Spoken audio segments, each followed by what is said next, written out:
Dans ce monde qui valorise la connexion, il est parfois vital de se déconnecter des mauvaises personnes. Si tu rêves de réussir ta vie, sache une chose, tout le monde ne mérite pas une place dans ton ascension.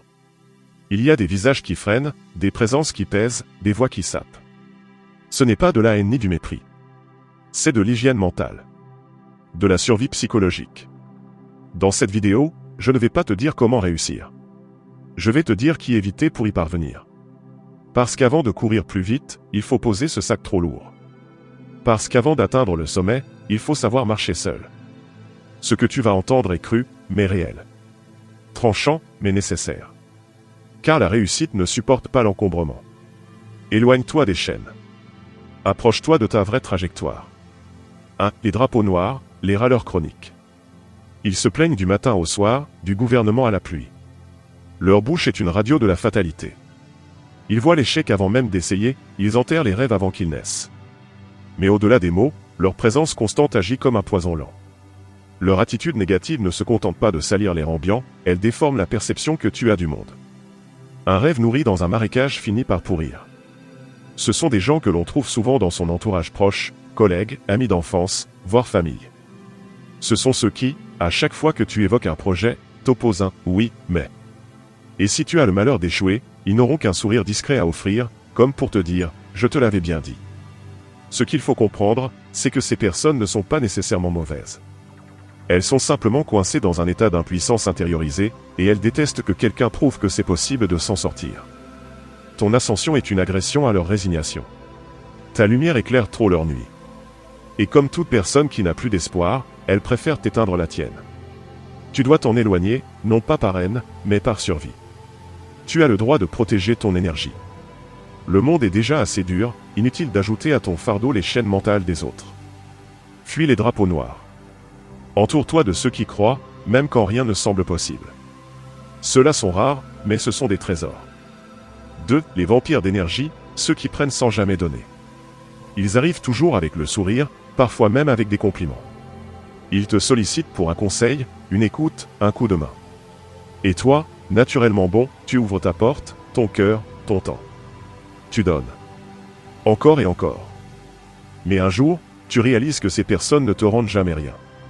Pas même un merci sincère. Pas même une once d'énergie en retour. Ces vampires-là ne se nourrissent pas de sang, mais de ta générosité. Ils pompent ton attention, ta patience, ta volonté. À force, tu sors de ces échanges vidés, comme si quelque chose t'avait été dérobé. Et c'est exactement le cas, ils prennent ta vitalité, ta lumière, ta présence. Ce qui est pernicieux avec eux, c'est qu'ils ne sont pas nécessairement méchants. Ils sont juste profondément centrés sur eux-mêmes, inconscients de l'impact qu'ils ont.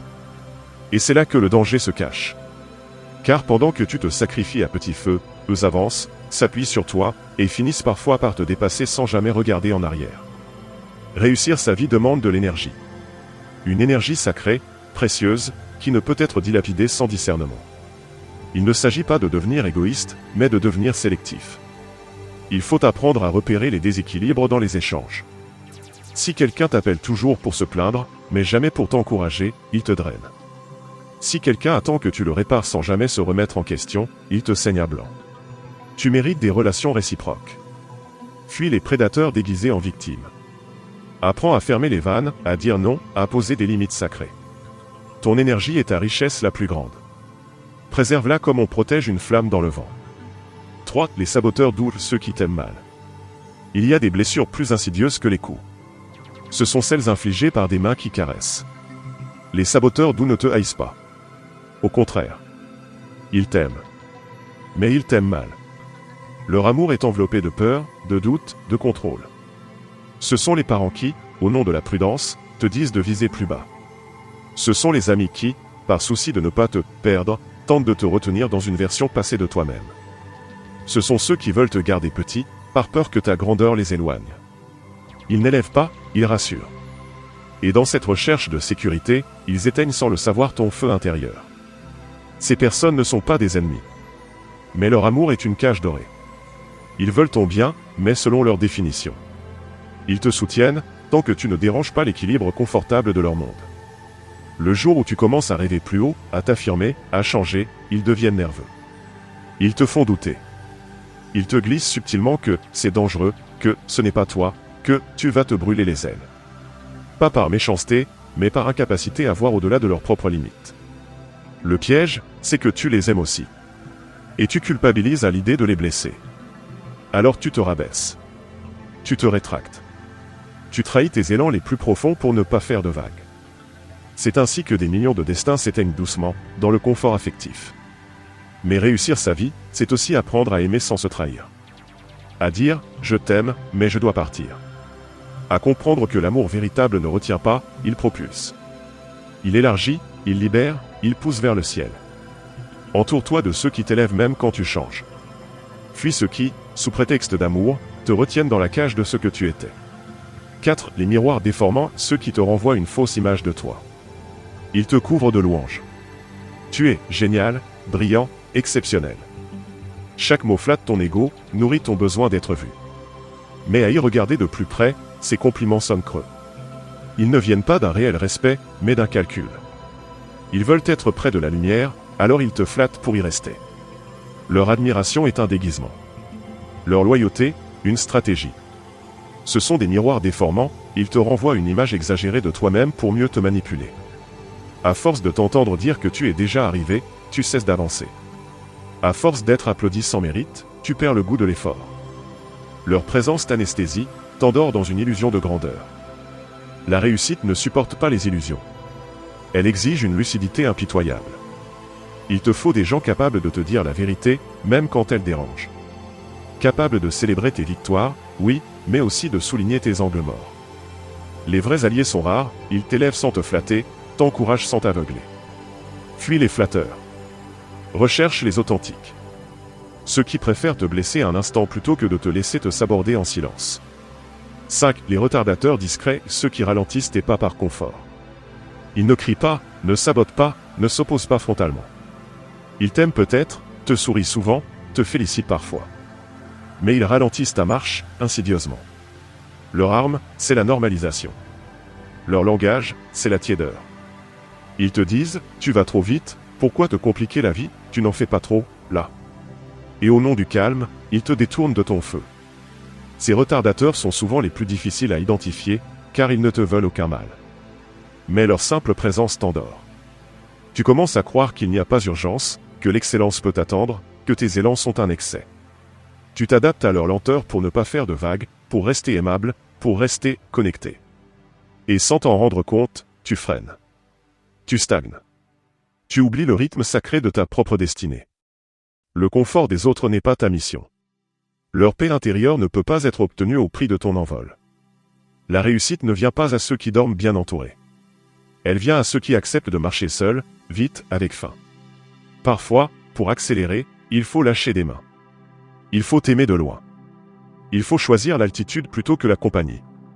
6. Les sceptiques raffinés, ceux qui déguisent leur peur en intelligence. Ils sont cultivés, articulés, pleins de logique. Ce ne sont pas des ignorants. Au contraire, ce sont souvent les plus intelligents de ton entourage. Mais leur intelligence est rongée par la peur. Une peur qui l'habille de raisonnement brillant, d'analyse fine, de scepticisme élégant. Ce sont les maîtres du « oui, mais ». Ils savent tout, sauf croire. Les sceptiques raffinés ne détruisent pas frontalement tes projets. Ils les dissèquent. Ils posent des questions, soulèvent des paradoxes, évoquent des précédents historiques. Leur arme, c'est le doute déguisé en sagesse. Ils se présentent comme des réalistes, des gens, les pieds sur terre, mais en réalité, ils ont le vertige devant la hauteur de tes ambitions. Le danger, c'est que tu les admires. Leur discours sonne juste, leur recul semble pertinent. Mais à force de les écouter, tu commences à douter de ton propre feu. Tu intellectualises tes rêves. Tu passes du mouvement à la réflexion, de l'audace à l'analyse. Et pendant ce temps, la vie passe. Ces personnes ne sont pas malveillantes. Elles ont simplement renoncé à croire, et cherchent à t'y entraîner, inconsciemment. Parce que voir quelqu'un oser, créer, avancer, réveille en elle une culpabilité profonde. Alors elle la masque derrière des arguments brillants. Mais leur discours ne vise qu'une chose, te faire rester à leur niveau. Fuis les sceptiques déguisés en sages. Écoute ceux qui savent rêver sans renoncer à penser. Ceux qui savent que la foi en soi précède toute l'épreuve. Car la réussite appartient à ceux qui osent avant de comprendre. À ceux qui avancent, même dans le brouillard. L'intelligence véritable est celle qui ne tue pas l'élan. Elle l'éclaire. Elle ne paralyse pas, elle guide. 7. Les victimes invisibles, ceux qui jouent constamment à se faire sauver. Les victimes invisibles ne sont pas toujours celles qu'on imagine. Ce ne sont pas celles qui crient ou qui se lamentent bruyamment. Non, elles sont subtiles, discrètes, mais leur pouvoir est redoutable. Elles ne cessent de jouer le rôle de la victime, elles te sollicitent sans cesse, te demandent de l'aide, des conseils, de la force, et tu te sens naturellement porté à répondre. Elles font appel à ta générosité, à ton sens du devoir. Mais tout cela est un piège. Ces personnes se sentent constamment impuissantes, elles ne prennent jamais la responsabilité de leurs échecs, et elles attendent des autres qu'on les sorte de leurs impasses. Le problème n'est pas qu'elles aient besoin d'aide, tout le monde en a parfois besoin. Le problème, c'est qu'elles refusent d'avancer seules. Elles ne veulent pas changer. Elles préfèrent la souffrance connue à la possibilité de se libérer. Leur souffrance devient une identité, et elles s'y accrochent comme une bouée. Le danger réside dans la manière dont elles captent ton attention, tes ressources et ton énergie. Elles n'ont pas de solution, seulement des problèmes. Et au bout d'un moment, tu réalises qu'aussi bien toi que ces personnes n'avançaient pas. Tu as la sensation de tourner en rond, de donner sans jamais recevoir. Plus tu les aides, plus elles s'enfoncent dans leur rôle de victime, et tu te retrouves pris dans un cercle vicieux. Fuir les victimes invisibles n'est pas un acte cruel, c'est un acte de sagesse. Tu ne peux pas aider ceux qui refusent de se libérer eux-mêmes. Tu ne peux pas offrir de solution à ceux qui ne veulent pas changer. Ton énergie est précieuse, ne la gaspille pas avec des personnes qui préfèrent rester enfermées dans leur piège. La réussite demande de l'autonomie, de la force intérieure, et surtout, de la responsabilité. Tu dois choisir de t'entourer de ceux qui prennent leur vie en main, même quand cela semble difficile. Ce sont ces personnes-là qui croissent, qui évoluent, et qui t'élèvent avec elles. 8. Les conformistes endormis, ceux qui suivent la foule sans réfléchir. Ils sont partout. Ce sont ceux qui vivent dans la norme, dans la sécurité, dans la prévisibilité.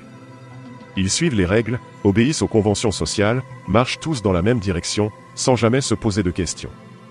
Leur vie est une suite d'étapes préétablies, études, travail, mariage, enfants, retraite.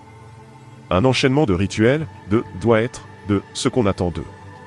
Ils ne prennent jamais de risques. Pourquoi? Parce que la norme est leur abri, leur zone de confort. Le conformiste endormi n'a pas de vision propre. Il n'ose pas rêver, il se contente de ce qui est facile, ce qui est attendu. Ses objectifs ne sont pas les siens, mais ceux dictés par la société. Il n'a jamais pris le temps de s'interroger, et moi, qu'est-ce que je veux? Il se contente de vivre comme tout le monde, parce que c'est plus simple. Moins risqué. Moins dérangeant. Mais la réussite, par définition, exige de sortir de la foule. Elle demande de briser les chaînes invisibles de l'attente sociale. Elle demande d'avoir le courage de dévier de la voie tracée. Tu ne peux pas grandir en restant à l'endroit où tu es toujours en sécurité. La grandeur ne réside pas dans la conformité, mais dans la capacité à se libérer des attentes des autres et à oser être soi-même. Fuir les conformistes endormis, ce n'est pas les rejeter, c'est te donner la permission de penser par toi-même, de suivre ta propre voie. C'est oser sortir de la cage dorée de la norme et emprunter un chemin qui t'est propre, même s'il est semé d'embûches. 9. Les maîtres du drama, ceux qui vivent dans le chaos émotionnel. Ils ont un don pour amplifier la moindre situation, pour dramatiser le plus petit problème. Leur vie est un feuilleton permanent, un tourbillon d'émotions exacerbées, de conflits incessants. Chaque rencontre est une scène, chaque événement une occasion de créer du drame. Ils sont les rois du chaos, les maîtres des tempêtes émotionnelles. Ces personnes sont des dépendants de l'attention, et pour en obtenir, elles génèrent constamment des crises. Elles ne savent pas vivre sans émotions extrêmes. La stabilité leur fait peur. La tranquillité les met mal à l'aise. Elles ont besoin de bruit, de conflits, de turbulences pour se sentir vivantes. Et elles t'entraînent dans leur tourbillon. Une fois que tu es pris dans leur danse émotionnelle, il est difficile de t'en libérer. Le problème avec ces maîtres du drama, c'est qu'ils te volent ta paix intérieure. Ils drainent ton énergie émotionnelle, t'empêchant de te concentrer sur tes objectifs, de respirer calmement, d'évoluer sereinement. Tu vis constamment dans une ambiance survoltée, où il n'y a pas de place pour la clarté, pour la réflexion, pour la progression. Fuis le chaos des maîtres du drama. Recherche des relations qui apportent la paix, la clarté et la sérénité. Entoure-toi de personnes qui savent gérer leurs émotions, qui ne créent pas des vagues chaque fois qu'il y a un petit éclat. La tranquillité est une force. La paix intérieure est une arme. Ce sont ces qualités qui te permettront de réussir ta vie, non pas les turbulences émotionnelles et les conflits sans fin. Dites les profiteurs, ceux qui exploitent ta générosité sans jamais donner en retour. Ils se cachent sous des apparences de camaraderie, de gentillesse, mais leur véritable objectif est clair, obtenir de toi tout ce qu'ils peuvent sans jamais offrir quoi que ce soit en retour. Ce sont des maîtres dans l'art de manipuler les autres, de jouer sur la corde de la culpabilité et de la générosité. Ils demandent, mais quand vient le moment de rendre, ils disparaissent comme par magie. Les profiteurs ne se soucient pas de tes besoins. Leur priorité est de tirer parti de toi pour leur propre gain, qu'il s'agisse de temps, d'énergie ou d'autres ressources. Ils savent exactement comment te faire sentir que tu dois les aider. Et une fois que tu as répondu à leurs demandes, tu t'aperçois que l'aide n'a jamais été réciproque. Ils sont des puissants fonds, qui n'ont jamais assez, mais qui n'offrent rien en échange. Le piège avec les profiteurs, c'est qu'ils savent être convaincants. Ils savent utiliser les bonnes phrases, les bons arguments, et parfois, même les bonnes émotions pour te faire croire que tu es responsable de leur bien-être. Cependant, tout cela n'est qu'une manipulation. Ils n'ont aucun véritable intérêt pour toi, juste pour ce que tu peux leur offrir. Fuir les profiteurs, ce n'est pas être égoïste, c'est être protecteur envers ton énergie et tes ressources. Ta générosité a de la valeur, et elle doit être donnée à ceux qui sauront l'apprécier et la rendre. Tu ne peux pas construire ton avenir en donnant sans retour à ceux qui exploitent tes efforts. Entoure-toi de personnes qui t'élèvent, qui t'apportent autant que tu leur apportes. Ce sont ces relations qui nourrissent ton succès et ton bien-être. 11. Les manipulateurs émotionnels, ceux qui jouent avec tes sentiments pour contrôler tes actions. Les manipulateurs émotionnels sont des experts dans l'art de jouer avec tes sentiments. Ils savent exactement comment exploiter tes faiblesses, tes peurs et tes désirs pour te faire faire ce qu'ils veulent. Leur objectif n'est pas de t'aider, mais de te contrôler, de te soumettre à leurs désirs et à leurs besoins. Ils manipulent la réalité, tordent les faits, et te font douter de toi-même. Ces personnes agissent souvent sous couvert de bienveillance, de compréhension ou même d'affection, mais derrière cette façade se cache un désir profond de domination. Ils te font te sentir coupable quand tu ne réponds pas à leurs attentes. Ils te convainquent que tu leur dois quelque chose, ou que tu es responsable de leur bonheur. Et au fur et à mesure, tu te perds dans leur jeu. Le problème avec les manipulateurs émotionnels, c'est qu'ils sapent ta confiance en toi-même. Ils te font croire que tu dois tout donner pour satisfaire leurs besoins, que ton bien-être passe après le leur. Tu commences à t'oublier, à te perdre dans leurs exigences, à t'oublier toi-même. Fuir les manipulateurs émotionnels, c'est prendre le contrôle de ta vie. C'est comprendre que tu n'es responsable que de ton propre bonheur. Tu dois être conscient de ces tactiques et t'entourer de personnes qui respectent tes limites, tes sentiments et tes besoins. Ceux qui cherchent à manipuler ton cœur ne sont pas tes alliés. Ce sont des obstacles à ta paix intérieure et à ta liberté. 12. Les saboteurs de rêve, ceux qui veulent te voir échouer. Les saboteurs de rêve sont ceux qui n'ont pas le courage de poursuivre leurs propres ambitions, mais qui sont prêts à détruire les tiens. Ils ne supportent pas de voir les autres réussir, d'évoluer, de briller. Leur but est de te faire douter, de te faire hésiter, de te faire abandonner. Ces personnes sont souvent déguisées en amis ou en conseillers bien intentionnés, mais leur rôle est de détruire tes rêves sous prétexte de te protéger. Ils te rappellent constamment les difficultés, les risques, les échecs possibles. Ils ne croient pas en tes capacités, et ils n'hésitent pas à te le faire savoir. Ils t'entourent de leurs doutes et de leurs peurs, et avant même que tu ne t'en rendes compte, tu commences à douter toi-même. Ces saboteurs cherchent à te faire abandonner, parce qu'ils n'ont pas la force de poursuivre leurs propres rêves. Mais le plus grand danger, c'est que tu peux être influencé par leurs propos. Tu peux commencer à te dire que tes rêves sont irréalisables, que tu n'es pas assez bon, que tu n'as pas ce qu'il faut. Tu peux commencer à oublier pourquoi tu as commencé. Fuir les saboteurs de rêve, c'est protéger ta vision. C'est comprendre que personne d'autre que toi n'est responsable de ton avenir. C'est avoir la force de t'entourer de personnes qui t'encouragent, qui croient en tes rêves et qui te poussent à aller plus loin. Les autres peuvent te donner des conseils, mais ta passion et ton ambition sont ce qui te permettra de réussir. Si ce message a résonné en toi, n'oublie pas, le sommet n'est pas pour tout le monde, mais il peut être pour toi si tu fais le tri autour de toi. Abonne-toi à la chaîne, active la cloche, et rejoins ceux qui refusent de vivre une vie tiède. On se retrouve très vite pour une nouvelle vidéo qui te pousse à penser plus haut, plus fort, plus vrai.